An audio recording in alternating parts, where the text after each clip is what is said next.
شادی کے نام پر ایک بیٹی کے باپ پر ایک ظلم ہوتا ہے۔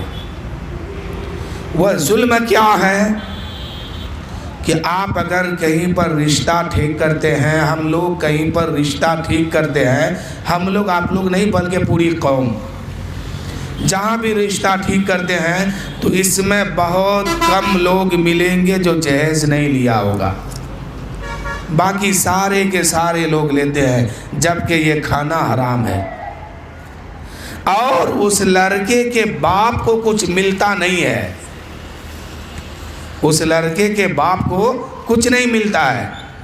شادی کے نام پر جہیز لیا، جو بھی لیا وہ سب کے سب اس کا بیٹا اور اس کی بہو استعمال کر دیا ہے، اس بوڑھا کو کچھ نہیں ملا۔ اب ملا تو ملا کیا، سارے کے سارے گناہ اس کے سر پہ رکھا گیا۔ تو فائدہ کیا ہوا مانگ کے جس کو ہم استعمال نہ کر پائے، اور پھر اتنا بڑا گناہ میرے سر پر۔ اس لیے جہیز نام کی چیز حرام ہے، اس کو کھانے کی کوشش مت کیجئے، ورنہ کھا بھی نہیں پائیے گا، قبر میں جائیے گا عذاب شروع ہو جائے گا۔ اور ہماری قوم میں جو لوگ اپنے بچوں کو اسکول اور کالج میں پڑھاتے ہیں، جتنا بڑا ڈگری ہوتا ہے اس کا باپ اتنا ہی بڑا فقیر ہوتا ہے۔ اگر کسی کا بیٹا BA پاس کر لیا تو 20 لاکھ روپے جہیز میں لے گا، انجینئرنگ پاس کر لیا تو 50 لاکھ کا ڈیمانڈ کرے گا، اور آگے پڑھ لیا تو اور آگے ڈیمانڈ رکھے گا۔ یعنی جتنا پڑھتے جاتا ہے اتنا ہی یہ جہیز کے نام پہ آگے بڑھتا ہے۔ کیوں؟ کیونکہ اس کے اندر دین کی تعلیم نہیں ہے، سنت مصطفیٰ پر اپنی زندگی گزارنے والے نہیں ہیں، سیرت رسول پر اپنی زندگی گزارنے والے نہیں ہیں۔ اگر نبی کی حدیث کو پڑھا ہوتا، اللہ کا قرآن کو پڑھا ہوتا، نبی کا قانون کو سمجھا ہوتا تو سب کچھ کرتا، وہ جہیز نام کی ایک بھی چیز کو نہیں لیتا۔ جہیز 1 لیجئے یا 1 لاکھ لیجئے، جہیز جہیز ہے، حرام حرام ہے، لیکن اس سے بہت کم لوگ بچ پاتے ہیں۔ اور ایک دن ایسا آتا ہے کہ وہی بیٹا وہی بہو اس جہیز مانگنے والے انسان سے ایسا سلوک کرتا ہے، ایسا برتاؤ کرتا ہے کہ پھر یہ بوڑھا رونے لگتا ہے۔ تو کیا فائدہ ہوا ایسا کر کے؟ اللہ کے رسول صلی اللہ علیہ وآلہ وسلم ارشاد فرماتے ہیں، نکاح کرو، نکاح کرنا میری پسندیدہ سنت ہے۔ اب نکاح کرے تو کیسے کرے کہ یہ سنت ادا ہو؟ تو ہمیں دیکھنا ہوگا کہ نبی نے ترجیح دینداری پر دیا ہے۔ ہم جب لڑکا تلاش کریں یا لڑکی تلاش کریں تو سب سے پہلے اس کے اندر اس خوبی کو دیکھیے کہ وہ نماز پڑھنے والے ہیں کہ نہیں، عبادت اللہ کی وہ کر رہا ہے کہ نہیں۔ جب ہم لڑکا تلاش کریں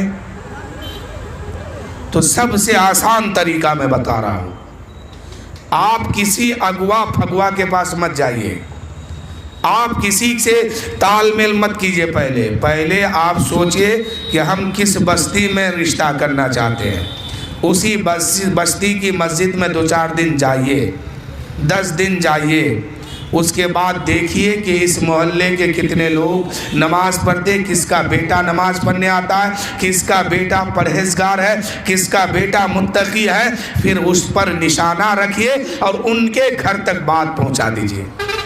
پھر مرضی اللہ کی، اگر اللہ چاہے گا تو ایسا داماد یقیناً مل جائے گا۔ تو میرے دوستو، ہم سب کو اس بات پر توجہ دینی ہے، آج شادی کے بعد جو جھگڑا لڑائی فساد فتنہ گھر میں پھیلتا ہے، کوئی کہتا ہے میرا بیٹا خراب ہے، کوئی کہتا ہے میرا داماد خراب ہے، کوئی کہتا ہے میری بہو خراب ہے، کوئی کہتا ہے جس دن سے اس کو میں نے شادی کر کے لایا میرے گھر میں پھوٹ ڈال دیا ہے، میرے گھر میں تفرقہ ڈال دیا ہے، میرے گھر میں باپ ماں سے الگ کر دیا ہے، ایک دوسرے کو دوری پیدا کر دیا۔ آخر ایسا ہوتا کیوں ہے؟ ایسا ہوتا کیوں ہے؟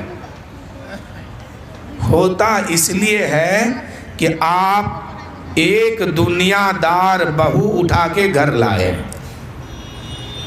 ایک دنیا دار بہو اٹھا کے گھر لائے ہیں، کچھ دن آ کے وہ رہنے لگی، اب بیٹا کو باپ سے الگ کر رہی ہے، بھائی کو بھائی سے الگ کر رہی ہے، ماں کو بیٹا سے الگ کر رہی ہے، اس لیے کہ اس کے اندر دین نہیں ہے، اس کے اندر شریعت نہیں ہے، اس کے اندر دین کا کوئی قاعدہ قانون نہیں ہے، وہ دنیا سیکھ کر کے آئی ہے۔ اب جب دنیا صرف جو سیکھے گا، دنیا جو صرف لڑکی سیکھے گی، وہ اپنا رنگ تو آ کر کے دکھائے گی۔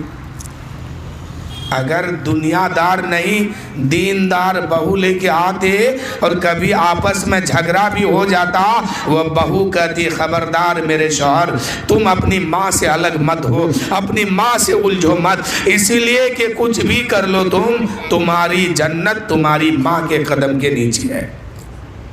لیکن آج کی بہو 90% اپنے شوہر کو اپنی ساس سے الگ کرنے میں لگی ہے۔ آج کا داماد 90% اب سسرال میں جھگڑا لگا دیتا ہے۔ غلطی دونوں طرف ہے۔ ہم نے نبی کی حدیث کو پڑھا اور سنا، لیکن اس پر توجہ نہیں رکھا، اس پر دھیان نہیں رکھا کہ میرے نبی نے رشتہ کرنے سے پہلے کیا حکم دیا ہے۔ کاش اگر ہم سب یہی دیکھنا شروع کر دیں کہ دینداری ہے کہ نہیں، تو میں یقیناً کہہ سکتا ہوں کہ محلے میں کوئی نوجوان بے نمازی کبھی نہیں گھومے گا، نماز چھوڑ کے اپنی زندگی نہیں گزارے گا، اس لیے کہ اگر نماز چھوڑ کے اپنی زندگی گزارتا ہے اس کی شادی جلدی نہیں ہوگی۔ جب یہ ذہن اور فکر ہماری ہوگی تو یقیناً ہر لڑکا اور ہر لڑکی دیندار ہوتے ہوئے نظر آئیں گے، لڑکی بھی نماز پڑھنے والی ہوگی، لڑکا بھی نماز پڑھنے والا ہوگا، لڑکی بھی قرآن پاک کی تلاوت کرنے والی ہوگی، لڑکا بھی قرآن پاک پڑھنے والا ہوگا۔ لیکن ذہن ہم لوگ کا ادھر بہت کم جاتا ہے۔